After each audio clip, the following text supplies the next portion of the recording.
মোহাম্মদ জাফর ইকবালের স্কুল জীবনের স্মৃতিকথা নিয়ে আধ ডজন স্কুল বইটাকে এক কথায় বলবো যে ভালো। স্কুল জীবনের স্মৃতিকথা তো প্রত্যেকের যে স্কুল জীবনের স্মৃতি একদম ছোট থাকতে, সেই স্কুল জীবনের স্মৃতি সবসময় খুব মজাদার হয় অধিকাংশ ক্ষেত্রেই। কখনো কখনো অনেক তিক্তও হয়। তবে যদি কোনো অস্বাভাবিক কিছু না ঘটে তাহলে আসলে প্রত্যেকটা মানুষেরই স্কুল লাইফে কোনো না কোনো মজার কিছু থাকে, কোনো না কোনো মধুর স্মৃতি থাকে। তো মোহাম্মদ জাফর ইকবালেরও সেগুলো ছিল। আর মোহাম্মদ জাফর ইকবাল সেই মজার স্মৃতিগুলাকেও আরো বেশি মজার করে, বেশ মজার সাথে মজা করে মজা নিয়ে লিখেছেন।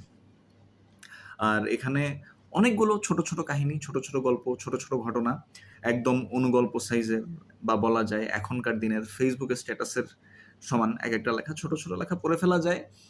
এখানে স্কুল জীবন থেকে শুরু করে একদম শেষ যে চুটকি বা ছোট গল্প ছিল ১-২ পৃষ্ঠার, ওটা হচ্ছে শেষ কথা। সেটা হচ্ছে সেই লেখাটা ছিল হচ্ছে শুধুমাত্র সেই লেখাটা হচ্ছে মোহাম্মদ জাফর ইকবাল যখন বিদেশ গেলেন উচ্চশিক্ষার জন্য, বা বিদেশ গিয়ে তার যে অভিজ্ঞতা সেই অভিজ্ঞতার একটা ছোট্ট অংশ।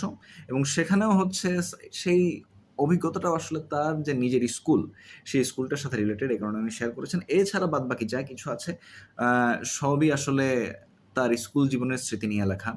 সেটা হচ্ছে যে স্যারদের হাতে মার খাওয়ার বিষয়, স্যাররা কতটা ভয়ঙ্কর ছিল, তারপর তাদের পিটি ক্লাস, তারপরে তাদের স্কলারশিপ পরীক্ষা, বৃত্তি পরীক্ষা। এবং যেহেতু মোহাম্মদ জাফর ইকবালের বাবার ছিল বদলির চাকরি, সেহেতু অলওয়েজ পুরো ফ্যামিলি বদলির উপর থাকতো। তো বান্দরবানে যে স্কুলগুলো ছিল সেখানে মোহাম্মদ জাফর ইকবালের যেসব মজার অভিজ্ঞতাগুলো, সেগুলো এখানে উঠে এসেছে। তারপর প্রথম যা কিছু স্কুলে যাওয়ার পর প্রথম যে বিষয়গুলো, সেই প্রথমকার দিনের অনেক কিছু তার মনে ছিল এবং সেগুলো উনি এই বইটার মধ্যে লিখেছেন, একসাথে সন্নিবেশ করেছেন। আর তার জীবনের প্রথম সাহিত্য নিয়ে কোনো ধরনের কোনো রিয়াকশন বা অপিনিয়ন দেয়া, সে ঘটনা এখানে এসেছে। প্রথম ব্যাংক কাটার ঘটনা, ব্যাংক কাটার কাহিনী, সেটা এসেছে। তারপর স্কুলের যারা মাস্টার তাদেরও আবার একটা, টিচার যারা রয়েছেন তাদেরও একটা ট্রেনিং হতো। সেই ট্রেনিং নিয়ে টিচার এবং স্টুডেন্টদের মধ্যেকার কিছু মজাদার অভিজ্ঞতা, সেগুলোও মোহাম্মদ জাফর ইকবাল শেয়ার করেছেন।